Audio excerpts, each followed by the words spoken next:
There is a way that you can bring back a loved one after death. I wouldn't recommend it though.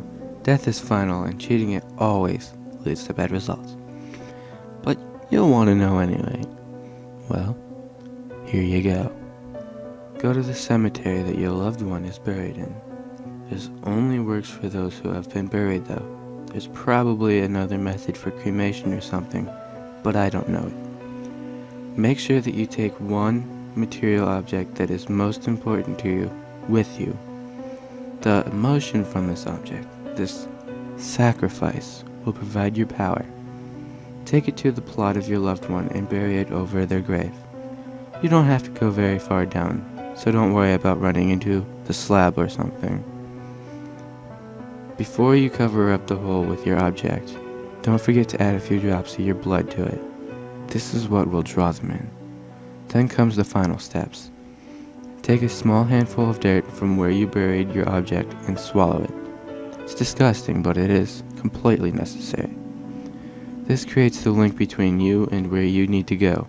After that, get yourself as comfortable as you can and fall asleep upon the grave. If everything was done correctly and you get a bit lucky, you'll awaken to find yourself standing at the gate of the graveyard.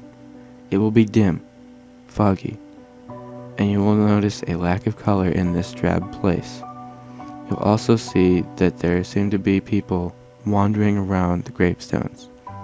Exactly how many and what they'll look like will depend on the cemetery you went to, but I've never heard of a location not having at least a few dozen of them wandering around. Whatever you do, stay away from them. These are the shades of those left behind from failed rituals or weak spirits drawn from the surrounding areas to the power of your blood and object. Even if you recognize some of them, do not go near them. They're little more than instinct now and desire one thing above all else: life.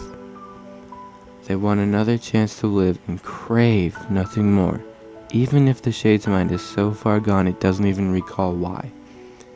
And if one catches you, it will try to steal that life away from you. They may notice you, they may not, but if they do, evade them. It shouldn't be too hard, as their reflexes and control are not nearly as sharp as they used to be. Avoid them and look for your loved one. The person may be at their grave or wandering the walkway. You may even find them hiding, terrified of the scene before them. When you finally see your loved one, stop. Do not go near them yet. Call out the person's name and wait. If the response seems genuine, everything is going as planned.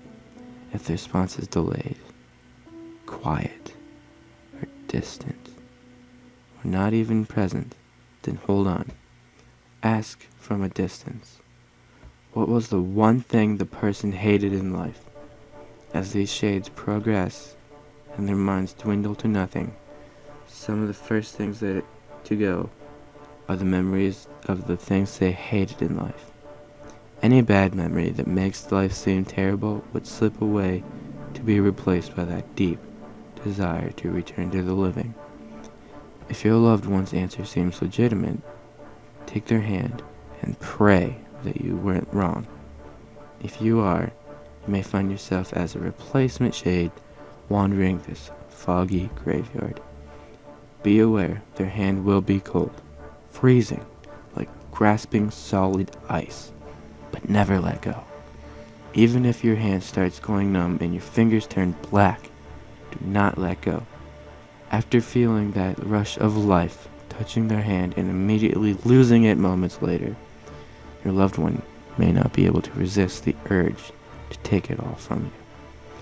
Take your loved one back to the gate, avoiding other shades as you can. More may notice you now as your living body is connected to their realm via your lost one. Be quick, be decisive, and do not let go of your loved one's hand. Should you make it and step through the gate of the cemetery, you'll find yourself back in the living world. However, this time, your loved one will have rejoined you at your side, still clutching your hand.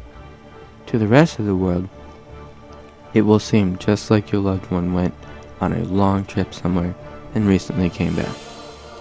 Nobody will be able to recall where it was they went or what they did there. Well, nobody except you and your loved one.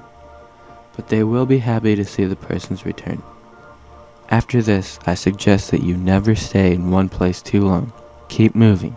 Keep roaming. The more random your journeys, the better. The moment you start to see the sickly pale look come across your loved one's face, or the bit of decay that might start forming on your skin, move. Death hates to be cheated. And if he catches up with you and your loved one, he'll make sure that both of you feel every bit of the rotting sickness that will build up in your bodies until your loved one once again falls to the grasp of death and returns to the cemetery. This time, however, they won't be alone. You will be joining them.